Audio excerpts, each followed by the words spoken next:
আমরা সবাই ভোলাবাসী, দাবি আমাদের একটাই, নদী ভাঙার প্রতিরোধ চাই। আমাদের ভোলাবাসীর জন্য এই ভিডিওটি অনেক অনেক গুরুত্বপূর্ণ। আমাদের ভোলার এক সময়ের খুব আলোচিত জায়গা আগে থেকে অনেক কম আসে। কেন আসে না তোমরা কি এটা জানো? যে জায়গাটি এক সময় পর্যটকে ভরা ছিল আর সেই জায়গাটি এখন মনে করেন ফরের জমিন থেকে মেয়ারা বড় লোকরা ফাইনাল চালিয়েছে। হ্যালো এভরিওয়ান, আসসালামু আলাইকুম। আমি জাফর তালুকদার আবারও আপনাদের মাঝে একটি গুরুত্বপূর্ণ ভিডিও নিয়ে আসলাম। আর আমাদের ভোলাবাসীর জন্য এই ভিডিওটি অনেক অনেক গুরুত্বপূর্ণ। তো গাইস, আমি আছি এখন ভোলা সদর যুগিরকুল ঈদগাহ মসজিদে। ভোলার যেই গুরুত্বপূর্ণ একটি ঈদগাহ মসজিদ, সেই ঈদগাহ মসজিদের এখানে। তো গাইস, এখন আমরা যাচ্ছি যুগিরকুল হয়ে শান্তিরহাট রোডে। তো সাথেই থাকুন, আমরা কোথায় যাচ্ছি আজকে।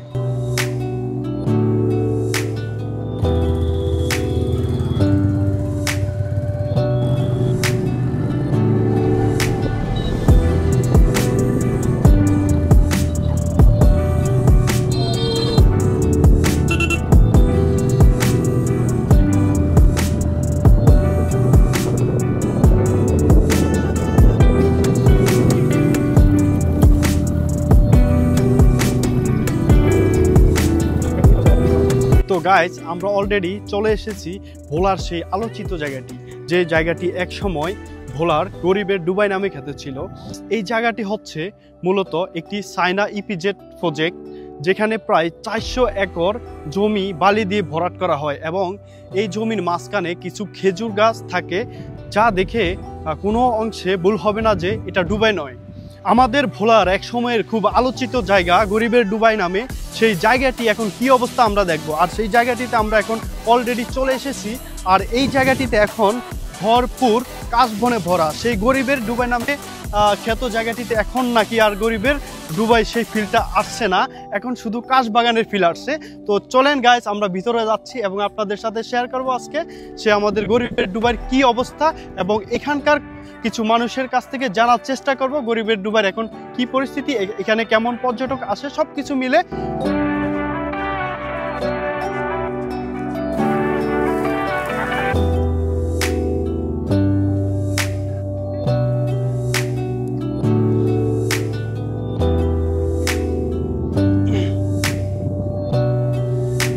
তো এই জায়গাটি এখন সম্পূর্ণ কাশবনে ঘেরা।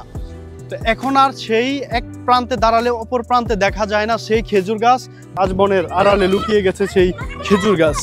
তো আমি গাইস অবশ্যই সেই খেজুর গাছের কাছে যে আপনাদেরকে দেখাবো যে এক সময় খেজুর গাছ সহকারে মিলেমিশে যেই গরিবের ডুবাইয়ের যে একটা অবস্থান ছিল বা সৌন্দর্য ছিল, সেটি এখন আর নেই। তো গাইস, আমরা এখন প্রায় মেঘনা নদীর কিনারা ঘেঁষে আছি আর এখানের কিছু স্থানীয় ছোট ভাইদের দেখা পেলাম। তো ছোট ভাই, তোমরা কি এখানকার স্থানীয়? জি। তোমার নাম কি? হাসান। তোমার নাম? আরাফাত। তোমার নাম? আলিম। আলিম। আচ্ছা, তোমরা কি করো সবাই? আমরা সবাই পড়ালেখা খেলাধুলা করি। পড়াশোনা এবং খেলাধুলা করো। যাই হোক, এখানে এখন কেমন পর্যটক আসে? আগে থেকে অনেক কম আসে। কম আগে আসে? যা আসতো হবে তা আসে না। কেন আসে না তোমরা কি এটা জানো?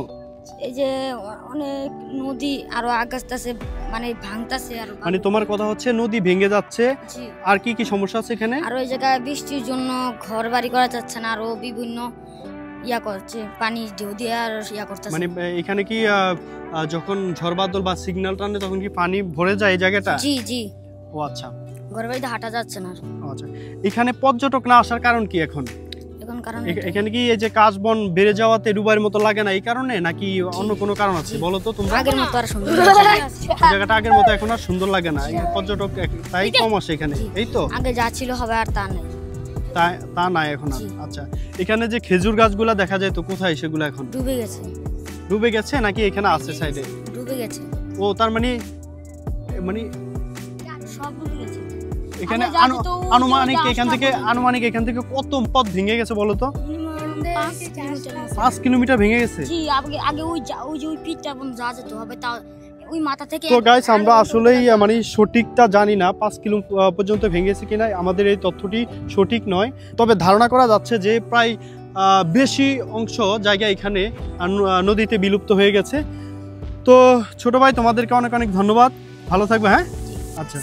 যে জায়গাটি এক সময় পর্যটকে ভরা ছিল আর সেই জায়গাটি এখন একবার নদীর সাথে বিলুপ্ত হয়ে যাচ্ছে।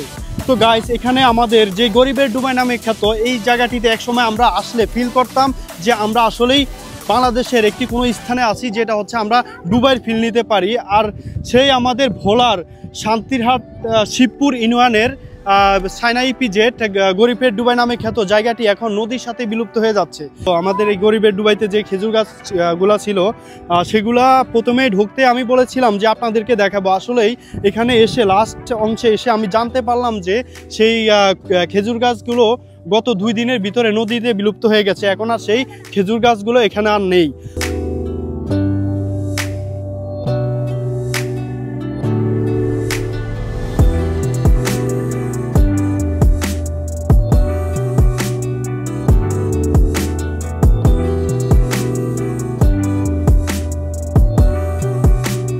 আসসালামু আলাইকুম কাকা, এই যে আজকে আমি গরিবের ডুবাই নামে খ্যাত এই সাইনা প্রজেক্ট ইপিজেটে এসে দেখলাম যে বিশাল যে 400 একর জুড়ে যেই বালুতে ভরপুর যে গরিবের ডুবাই ছিল সেটি এখন আর নেই। মাত্র 100 মিটারও হাঁটা লাগে না আমি মেঘনা নদীর কিনারা গেছে পেয়ে গেলাম। কাকা, আমি আজকে আপনার কাছে জানবো যে এখানে আনুমানিক কি পরিমাণ ভেঙে গেছে বা কতটুক ছিল আনুমানিক এদিকে আনুমানিক ধরেন ওই টেম্পুরা যাইতে আছে।